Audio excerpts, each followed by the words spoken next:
Hi, I'm Douglas Stuart, the Booker Prize winner of Shuggie Bain, and this is my new novel, Young Mungo.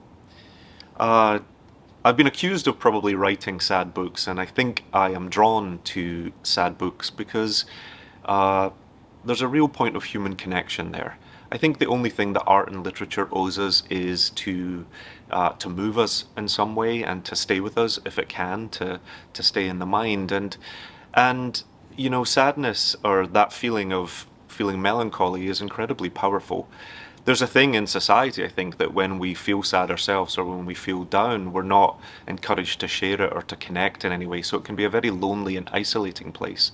And so I often find that sad books are a way for me to connect with someone else. They're a way for me to examine feelings that maybe I don't have any other outlet to discuss with people in my life. Certainly as a man, we're not often meant to talk about when we feel sad or vulnerable or a little bit down. And so I find literature a really great way to connect and to explore those things. And for me, I just want to be moved. I want to really have something that sort of touches the heart and stays with me and makes me think, but really makes me feel.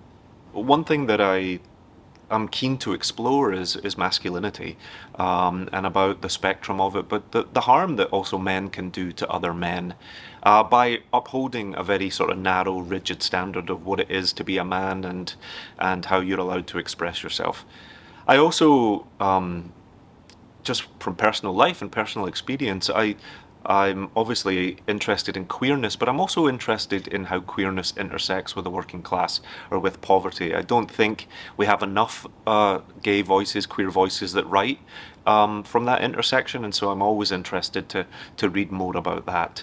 One of the things I like most, that I think is a real symbol of strength, is actually when men can be gentle and when they can be vulnerable and when they can, through that sort of gentleness, can almost be an act of rebellion in a way, because it's not something we encourage men to be kind and to be sweet and to be introverted in a way. And certainly in the where I set my novels in these worlds, that's, if you are that and if you are actively that, then it's really, it's a sign of real strength, I think.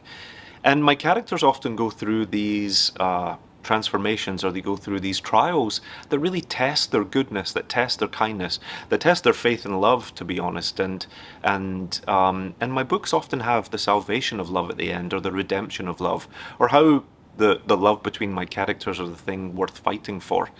And for men, for the young men in my novels, that's really all they're searching for. They're looking for a place where they belong, but they're also trying to find that love in their life, whether that's for a flawed parent or for a partner. Writing these novels is definitely an emotional experience, and I think sometimes that's why it takes so long.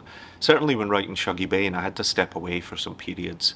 There were moments where really some of the things that Agnes goes through were really deeply affecting to me as a writer, that I had to almost get it on the page in a flurry, in a hurry, in a fury, and then actually step away and let it sort of digest. And so, but I think if I'm not feeling that as a writer, then I couldn't ever expect a reader to feel that. And so sometimes when I feel that very viscerally, I know, okay, I'm writing from a place of honesty and from truth, and this is the thing I should be doing. I do love books that can make me cry, but I can be quite hard-faced or hard-hearted. I love to feel moved by a book, but I don't actually cry that often. I might be a wee bit hard-faced or hard-hearted. But a few books that really moved me is I absolutely loved Lemn Sensei's memoir, My Name is Why, about a young man growing up in the foster care system, and all he wants is to find his own birth mother and also to find a family that loves him. It's impossible not to be moved by that book. I was deeply moved actually by Giovanni's Room by James Baldwin, and I know that's a queer classic, but that feeling that Giovanni has for the protagonist, and just that love and how he's going to lose everything if he can't have this man, and that loneliness that came at the end of it, I think, and the regret and the looking back on a life, was really devastating. And actually, I felt really moved by Maurice, by E.M. Forster as well.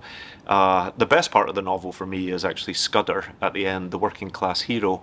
But I was deeply, deeply moved by that book. And actually, I was really grateful for the assumed sequel that was written by William DeCanzio called Alec, and it came out a few years ago. And it actually imagines Maurice and Scudder having a happy life, going through some trials after the E.M. Forster book finishes, but then going on to have a happy life full of love. And actually my soul kind of needed to read that just to imagine a happy future for them. Thank you so much for watching. Both of my novels, Shuggie Bain and Young Mungo, are available now.